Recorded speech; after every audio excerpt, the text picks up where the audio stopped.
ఈ సాధనం వాట్సాప్ కవి మిత్రులకు నమస్కారములు. ఈరోజు మరొక ప్రముఖ అవధాని గారి పరిచయం. అవధాని గారు నమస్కారం అండి. మీ యొక్క పరిచయం, మీ ఇంటర్వ్యూ భక్తి సాధన ఆధ్వర్యంలో ప్రాచుర్యం చేయడానికి వచ్చాము. నమస్కారం. నమస్కారం అండి. పండర్ రాధాకృష్ణ శర్మ గారు, మీ భక్తి సాధన గ్రూపు, మీ ఆన్లైన్ విభాగం ఇటువంటి ఈ ప్రేరణకు చాలా సంతోషంగా ఉంది. నమస్కారం. అవధాని గారు, మీ పూర్తి పేరు, మీ స్వగ్రామం, మీ తల్లిదండ్రులు వారి పేర్లు తెలుపవలసిందిగా కోరుచున్నాం. రాధాకృష్ణ శర్మ గారు, మాది పూర్తి పేరు డాక్టర్ గౌరీభట్ల రఘురామ శర్మ. మాది జన్మస్థానం ఒకప్పటి మిడిదొడ్డి మండలం, సిద్దిపేట తాలూకా, ఇప్పుడు తొగుట మండలం, సిద్దిపేట జిల్లా, వెంకట్రావుపేట. మా తల్లి పేరు రాధాబాయి, తండ్రి పేరు సుప్రసిద్ధ కవి, ద్వ్యర్థి కవి గౌరీభట్ల రామకృష్ణ శాస్త్రి అష్టావధాని. తాతగారు కూడా అష్టావధానే. మా అన్నయ్య శతావధాని. ఈ పద్యాన్ని ఒక దగ్గర అవధానంలో నేను మనవి చేసుకున్నాను. నవపద్యామృతమత్పిత మహయశో నారాయణుం గొల్చి సత్కవిశార్దూల కిశోర కృష్ణునకు నా కైమోట్టులర్పించి ధీరవధానైక విధాన ధారణల మెట్రామాగ్రజన్మృక్కి సత్తువగల్గంగల మత్కవిత్వ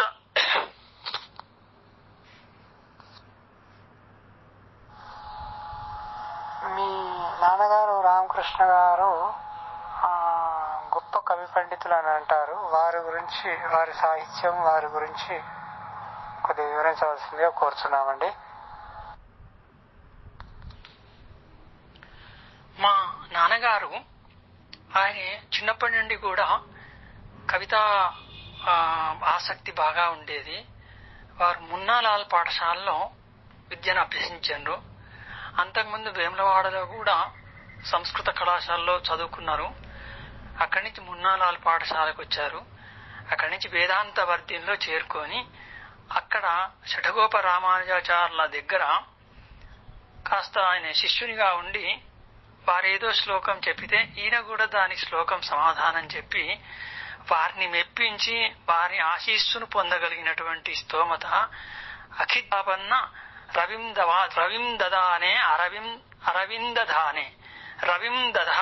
అరవిందదానే అని ఆ శ్లోకానికి విడమర్చి చెప్పిండట. అది ఆయన మహదా ఆనందపడ్డాడు. అప్పటి నుంచి ఆయనకు ఈ శ్లేష అనేది అబ్బింది. ఎక్కువ కావ్యం మీద దృష్టి పెట్టేవాడు. మాఘకావ్యం మాఘే మేఘే గతం వయః అన్నారు. అంటే మాఘకావ్యంలో అట్లాంటి ఆ శ్లేష కలిగేటువంటి విశేషాలు బాగా ఉంటాయి. అదే ఆయనకు స్పందన కలిగింది అని పలుచోట్ల చెప్పుకోగా విన్నాను నేను. తర్వాత పద్యాలు కూడా, అవధానాలు కూడా ఆయన కొన్ని చేశాడు. సుమారు ఒక 40 అవధానాలు చేసిండవచ్చు. కానీ ప్రతి అవధానం కూడా రసవత్తరమైన ఘట్టాలే. అవి చూసినటువంటి మహామౌలంతా చెప్పుకొని వింటూ ఉంటే మేము విని ఆనందపడ్డాము. నేను ఒక 2-3 అవధానాలు వారి చూడగలిగాను, రికార్డు చేయగలిగాను. అయితే ఆయన గురించి ఒక పద్యం వినండి.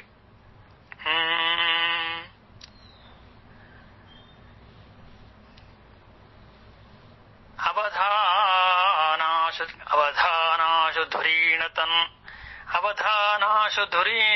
సరస పద్యశ్లేష పాండిత్య వైభవముప్పొంగగా అవధానాశు ధురీణతన్ సరస పద్యశ్లేష పాండిత్య వైభవముప్పొంగగా ద్వ్యర్థి కావ్య రచనా వ్యాపారమేపార కీర్తి వినమ్రత్వపూనేక వీర సుకుమారీయ సృష్టితో సృష్టగా కవిశార్దూల కిశోర కృష్ణుని కడున్ గన్నావు వాగీశ్వరి.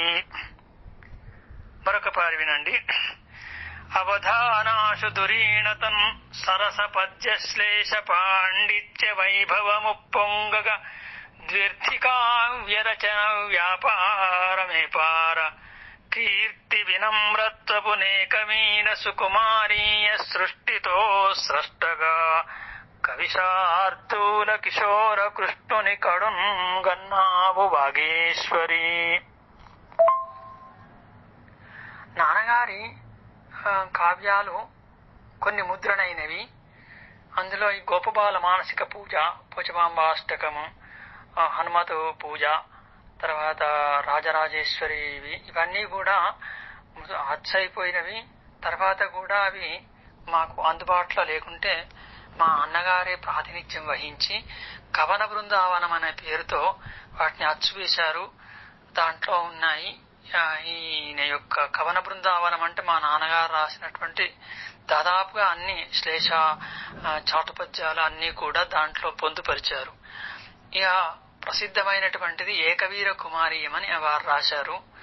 అది చాలా సుప్రసిద్ధమైంది. ద్వ్యర్థి కావ్యం అంటే బహుశా అష్టదిగ్గజ కవులలో పింగళి సూర్యన రాసిన రాఘవ పాండవీయం అనేది ఎంత ప్రాచుర్యాన్ని పొందిందో ఈ కాలంలో ఆ ద్వ్యర్థి కావ్యం అంత ప్రాచుర్యాన్ని పొందవలసిందే. అది చాలా సంతోషం. అటువంటి కావ్యం రాయడం వలన ఆయనే మాకు తండ్రిగా అవడం వలన మా పూర్వజన్మ సుకృతంగా భావిస్తాము. అందులో ఒక పద్యం వినండి. అమ్మక చెల్ల ఈ ప్రవిమలాశయు వక్తృవిరా అమ్మక చెల్ల ఈ ప్రవిమలాశయు వక్తృ వికాసురాశి కభ్యములు సాటి వచ్చునటే. అమ్మక చెల్ల ఈ ప్రవిమలాశయు వక్తృ వికాసురాశి కభ్యములు సాటి వచ్చునట. పంకము గలిగిన వారి గర్భవాసమున పుట్టకున్న మరి చంద్రుడేనియు సాటివచ్చు. బాల్యమున సంభవించిన కళంకము మార్చుకున్నచో అని. అంటే చూడండి, ఆయన ఆ పద్య శ్లేషలో ఆ భంగిమలలో ఆ ఏకవీరుడు గాని కుమారస్వామి ఇద్దరు కూడా పోల్చి చెప్పాడు. వాళ్ళ ముఖాలట ఎట్లా ఉన్నాయి అంటే లోకల్లో చెప్తూ ఉంటారు, ఆహా ముఖం ఎంత బాగా ఉందయ్యా, పద్మంలాగా ఉంది, అచ్చం పద్మం ఎలా గుండ్రగా అందంగా ఉంటుందో నీ ముఖం అలా ఉంది, చందమామ కూడా ఎట్లా ఉందో ఆ ముఖంలాగా ఉంది అని పోలుస్తూ ఉంటారు. అంటే ఈ పిల్లల ముఖాలు అట్లా ఉన్నాయట. కానీ ఎప్పుడుంటాయి అంటే కవి చమత్కారము. అంటే అమ్మక చెల్ల ఆశ్చర్యం ఈ ప్రవిమలాశయు వక్తృ వికాసురాశి కభ్యములు సాటివచ్చు. అంటే ఈ పిల్లవాని ముఖానికి కమలాలు సాటి వస్తాయట. ఎప్పుడు సాటి వస్తాయి? పంకము గలిగిన వారి గర్భవాసమున పుట్టకున్నా, అంటే బురదలో పుట్టకున్నట్టయితే ఆ పద్మాలకు ఈ ముఖం సరిపోతుంది. మరి బురదలో పుట్టినాయి కదయ్యా, వీని ముఖానికి పంకము ఎట్లా పద్మం ఎట్లా సరిపోతుంది అని కవి చాతుర్యాన్ని చూపించాడు. తర్వాత ఇంకొక మాట అంటాడు, బాల్యమున సంభవించిన చంద్రుడేనియు సాటివచ్చు.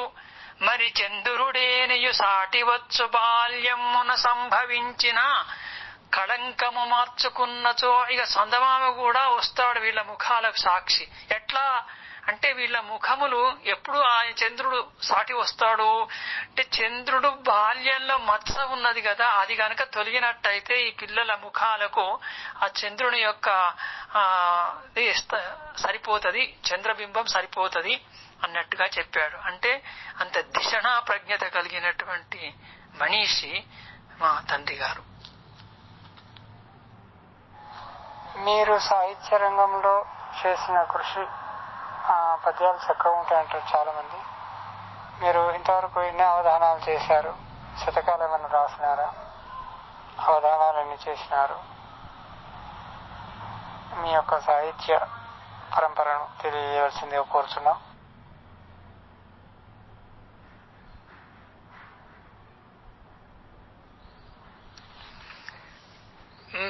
నేను అవధానాలు సుమారు 98 వరకు చేశాను.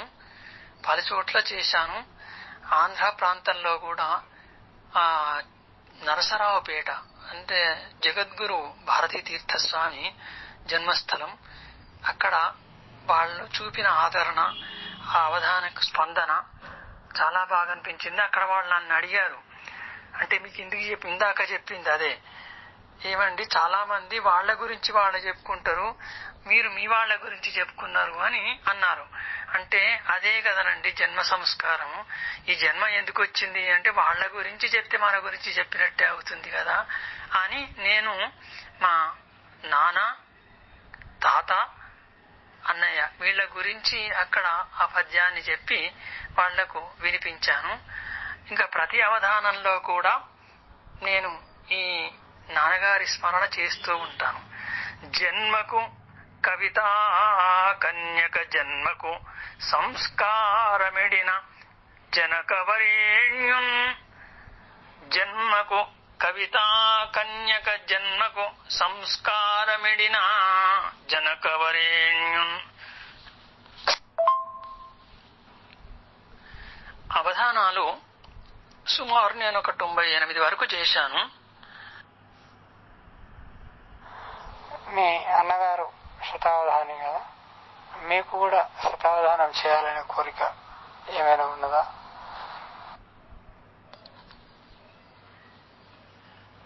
ఆ అమ్మవారు అనుగ్రహిస్తే దాన్ని మనం శిరసావహించవచ్చు. ఆ కళ కూడా అబ్బితే తప్పేం లేదు. పెద్దల యొక్క అనుగ్రహంతో అది అనుగ్రహం కలిగితే చాలా సంతోషమే. ఈ అష్టావధానాలలో కూడా అక్కడక్కడ కొన్ని విశేష స్పందన పద్యాలు మీరు అవకాశం ఇస్తే వినిపించడానికి నాకు సంతోషమే. చివరిగా భక్తి సాధనం వాట్సాప్ సమూహం గురించి మీ యొక్క అభిప్రాయం, ఇందులో జరుగుతున్న కార్యక్రమాలే కానీ, ఇందులో ఉన్నటువంటి ప్రముఖ పండితులే కానీ, వీరందరి గురించి మీరు ఈ యొక్క సాధనం గురించి మీరు చెప్పదలుచుకున్నది ఏమిటి?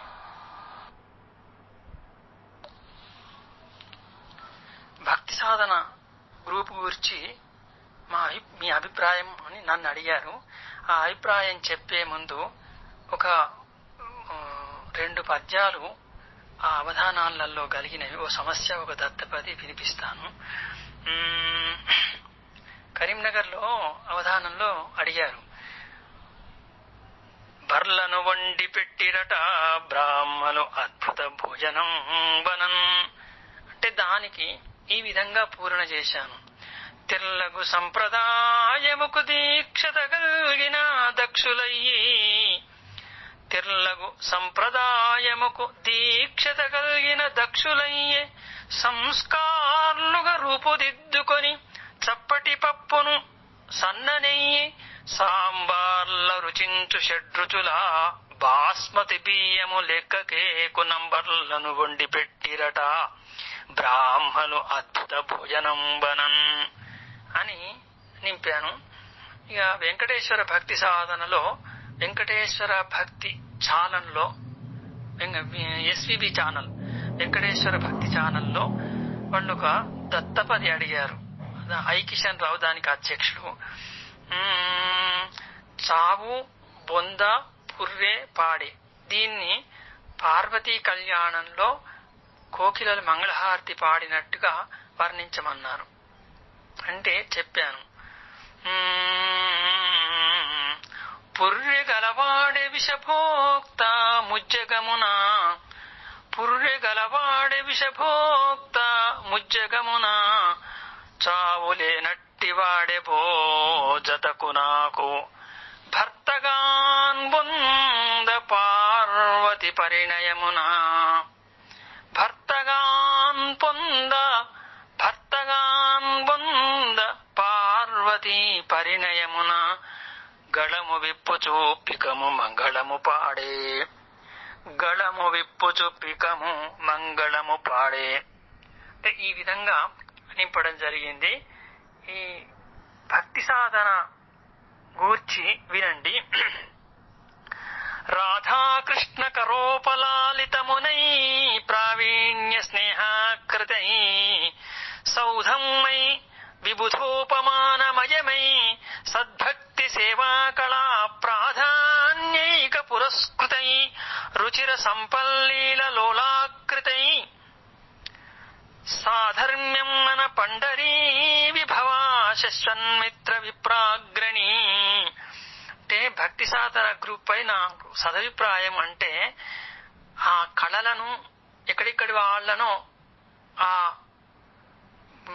ఇది ముంగిటికి తీసుకురావడం, మున్ముందుకు తీసుకురావడము, వాళ్ళ యొక్క కళలను వెలికి తీయడము, ఆ కళలకు సానబెట్టడము, అటువంటి కృషి చేసి ఎంతమందినో చాలా మందిని తెలియని వాళ్లకు తెలిపించి వాళ్ళ కళలను వెలుగుకు తీసి వాళ్లకు చాలా సంతోషాన్ని కలిగించారు. కళా పోషణ ఆన్లైన్ రూపంలో విశేష కృషి చేశారు అని నేను అంటా.